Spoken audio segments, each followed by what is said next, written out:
सुनसान जंगल के किनारे बसा डोंगरीला गांव। चारों तरफ घना डरावना जंगल। अमावस की काली रात थी। पूरा गांव एक अजीब सी खामोशी की चादर में दबा पड़ा था। बस दूर जंगल से कहीं कुत्तों के भौंकने की और सूखी हवा के पत्तों की आवाजें सुनाई दे रही थी।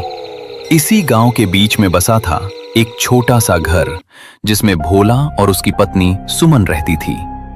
उस रात जब भोला रात में जंगल लकड़ी लाने जा रहा होता है।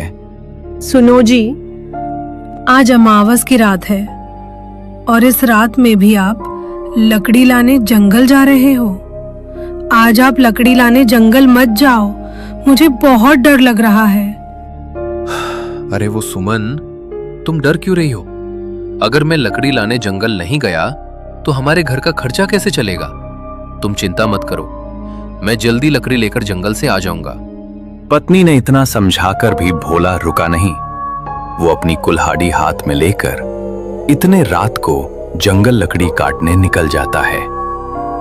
दूसरी तरफ उसी गांव के बीचों बीच पुराने बरगद के नीचे बनी रामू की चाय की दुकान से धीरे धीरे बुझती अंगारों की रोशनी में चमक रही थी।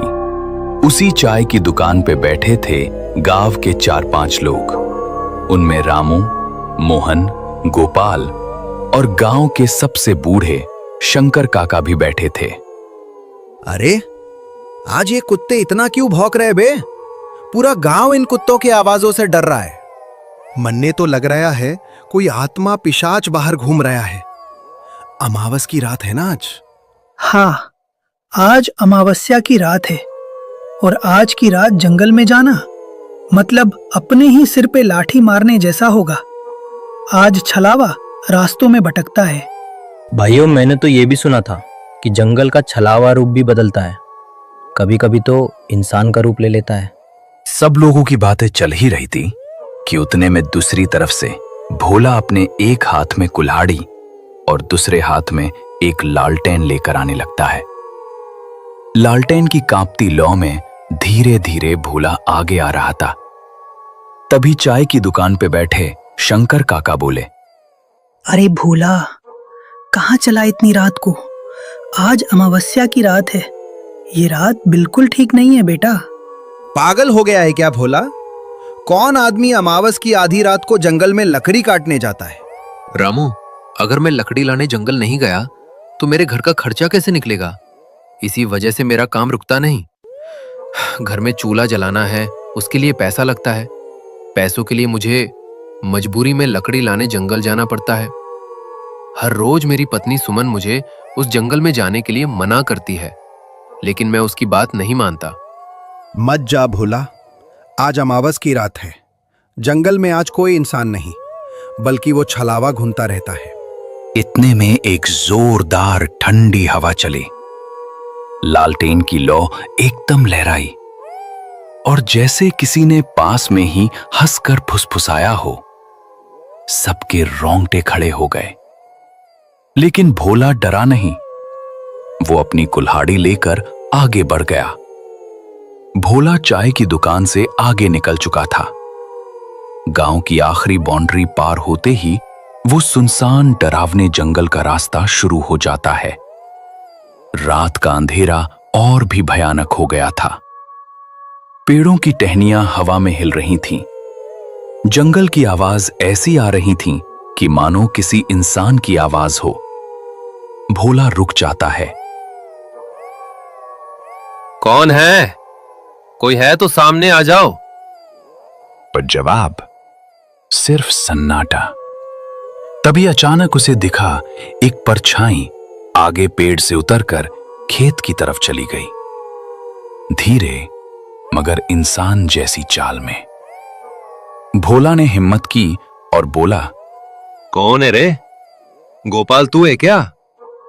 अगर कोई गांव का आदमी मेरे को डरा रहा है तो मैं डरने वाला नहीं हूं। सीधे तरीके से मेरे सामने आ जाओ, नहीं तो मेरे हाथ जो कुल्हाड़ी है उससे मैं तुम्हारा सर धड़ से अलग कर दूंगा। तभी वो काली परछाई वापिस आने लगती है और वो कोई और नहीं बल्कि भोला की पत्नी सुमन थी। भोला का दिल धक से रह गया। अरे सुमन, तू इस भयानक डरावने जंगल में इतनी रात को क्या कर रही हो? मैंने तुमको बताया था कि मैं घर जल्दी लौट आऊंगा। सुमन मुस्कुराई, मगर आंखें बिल्कुल ठंडी। लेकिन वो आवाज सुमन की नहीं थी, वो तो उस जंगल के छलावे की थी। घर चलो भोला, रात बहुत हो गई है। भोला एक कदम पीछे हट गया। उसी पल सुमन जैसी आकृति धीरे धीरे धुंध बनकर गायब हो गई। ये देख के भोला का खून जमने लगा। ये कौन था? ये तो सुमन नहीं थी, ये तो इस जंगल का छलावा था। तब भी भोला रुका नहीं, वो आगे बढ़ने लगा।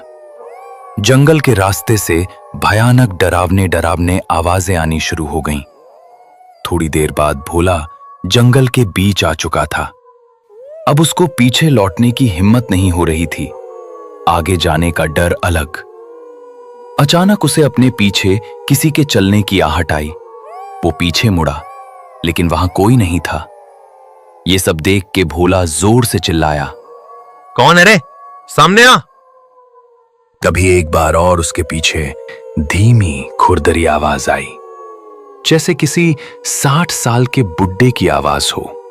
फिर से भोला पीछे मुड़ा तो अपने पीछे उसको उसी के गांव के शंकर काका दिखाई दिए, जो चाय के दुकान पे बैठे हुए थे। शंकर काका, आप इस वक्त इस जंगल में? आपने तो मुझे जंगल जाने को रोका था, तो आप इस जंगल में इतनी रात को क्या कर रहे हो? मैं तेरा ही इंतजार कर रहा था भोला। भोला, आज तुझे मेरे हाथों से कोई नहीं बचा सकता। आज तेरा शरीर मेरा होगा। ये सब देख के भोला पीछे हट गया। मुझे पता है कि तुम मेरे गांव के शंकर काका नहीं हो। मैंने तुमको पहचान लिया है, तुम एक जंगल के छलावा हो। अचानक शंकर काका का चेहरा पिघलने लगा। आंखें लाल, दांत लंबे और चेहरा किसी दानव जैसा। भोला डरकर कुल्हाड़ी लहराता हुआ भागा। छलावा पेड़ों से ऊपर नीचे कूदता हुआ उसका पीछा कर रहा था। भोला भागते भागते एक पुरानी खाई पर पहुंचा। आगे रास्ता नहीं था, पीछे से छलावे की हंसी। अब भोला के पास आगे जाने का कोई भी रास्ता नहीं था। न भोला पीछे जा सकता था, न आगे जा सकता था। भोला ने कांपते हुए हाथों से अपनी कुल्हाड़ी उठाई और बोला, आ जा, मैं डरता नहीं तुमसे। तुझे जो करना है कर ले। छलावा एक झटके में भोला का रूप लेकर सामने खड़ा हो जाता है। अब इधर भी भोला और उधर भी भोला, एक असली एक नकली। ये सब देख के असली भोला डर जाता है। भोला, अब तू क्या करेगा? अब तो मैंने भी तेरा रूप ले लिया है। अब कौन सा तू और कौन सा मैं? अब तो तुम्हारी पत्नी सुमन भी मुझे नहीं पहचान पाएगी। तभी अचानक छलावा भोला के ऊपर छलांग मारने ही वाला था कि भोला को अचानक शंकर काका की बात याद आई। हाँ, शंकर काका ने मुझे आते हुए बताया था कि छलावा रोशनी को बर्दाश्त नहीं कर पाता। उसके बाद भोला ने अपने हाथ में जो लालटेन थी उसको उठाया और जोर से छलावे की तरफ फेंक दी। जैसे ही लालटेन छलावे के पास गिरी, लालटेन में तेज पीली रोशनी खोने लगी और छलावा दर्द से चिल्लाते हुए पीछे हट गया। वो धुएं में बदलता हुआ चिल्लाया, अगली अमावस मैं लौटूंगा भोला। उसके बाद तुम्हें ये लालटेन तो क्या, तुम्हारे गांव का कोई इंसान भी तुम्हें बचा नहीं पाएगा। ये बोल के छलावा अंधेरे में गायब हो गया। रात के 2 बजे थे। अब भोला के पास लालटेन भी नहीं थी। भोला ने अपनी कुल्हाड़ी उठाई और घर के रास्ते बिना लकड़ी लेकर वापस जाने लगा। थोड़ी दूर चलते चलते भोला थक जाता है, इसीलिए वो एक पेड़ के नीचे आराम करने बैठ जाता है। रात का अंधेरा गहरा हो चुका था। भोला को कुछ समझ नहीं आ रहा था कि अब वो क्या करे। क्या करूं? कुछ समझ नहीं आ रहा है।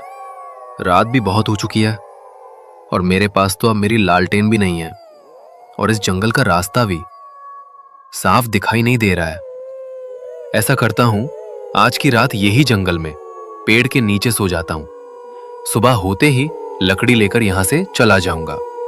दूसरी तरफ भोला की पत्नी घर के दरवाजे के पास खड़ी होकर भोला का इंतजार कर रही थी। रात के ठीक 3 बज चुके थे। थोड़ी देर बाद सुबह होने ही वाली थी। तभी सुमन खुद से बातें करते हुए बोलती है, हे भगवान, रात के 3 बज चुके हैं और अब तक ये घर क्यों नहीं लौट आए? उनको कुछ हुआ तो नहीं होगा? अब मैं क्या करूं? घर के बाहर कुत्तों की भौंकने की और जंगल की तरफ से लोमड़ियों की आवाजें आ रही थी। उधर सुमन को नींद नहीं आ रही थी। सुमन सोते हुए भोला को याद कर रही थी। सुमन घर में इधर उधर घूम रही थी। थोड़ी ही देर में सुबह हो जाती है। सुबह होते ही सुमन गांव में जो चाय की दुकान है उसके पास आने लगती है।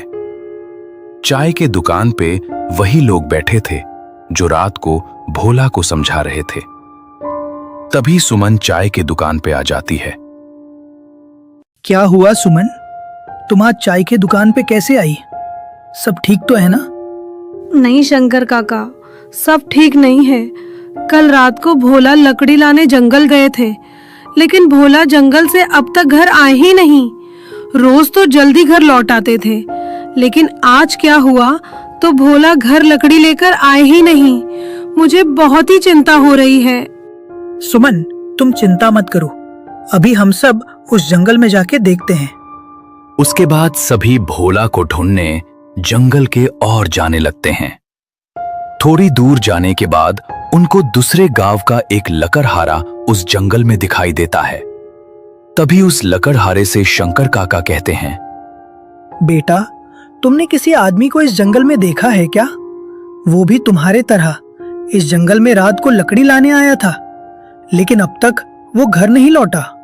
हाँ काका, मैंने एक आदमी को एक पेड़ के नीचे देखा था, लेकिन वो सोया हुआ था, इसीलिए मैंने उसको जगाया नहीं। वो पास में ही जो पेड़ है उसके नीचे सोया हुआ है, लेकिन वहां का रास्ता बहुत ही डरावना है। मैं भी लकड़ी काटने वहां कभी नहीं जाता। सभी लोग वहां से भोला को ढूंढने आगे जंगल के रास्ते निकल पड़ते हैं। कुछ ही दूर जाने के बाद उनको भोला एक पेड़ के नीचे सोया हुआ दिखाई देता है। सभी लोग भोला के पास जाते हैं और कहते हैं, अरे वो भोला, नींद पूरी नहीं हुई क्या? अब तुम्हारी नींद पूरी हुई होगी तो उठ जा। देखो, हम तुम्हें ढूंढने जंगल आए हुए हैं। तभी अचानक भोला की आंख खुल जाती है। भोला खड़ा हो जाता है और कहता है, तुम लोग यहाँ क्या हुआ? सब ठीक तो है? और सुमन, तुम भी इन लोगों के साथ इस जंगल में क्यों? क्या हुआ? आप आज घर नहीं आए तो क्या मुझे चिंता नहीं होगी क्या? मैं रात भर आपके चिंता में सो नहीं पाई और आप कह रहे हो कि क्या हुआ?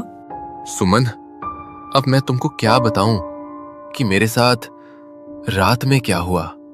क्या हुआ भोला तुम्हारे साथ रात को इस जंगल में? शंकर काका, अब आप लोगों को मैं क्या बताऊं?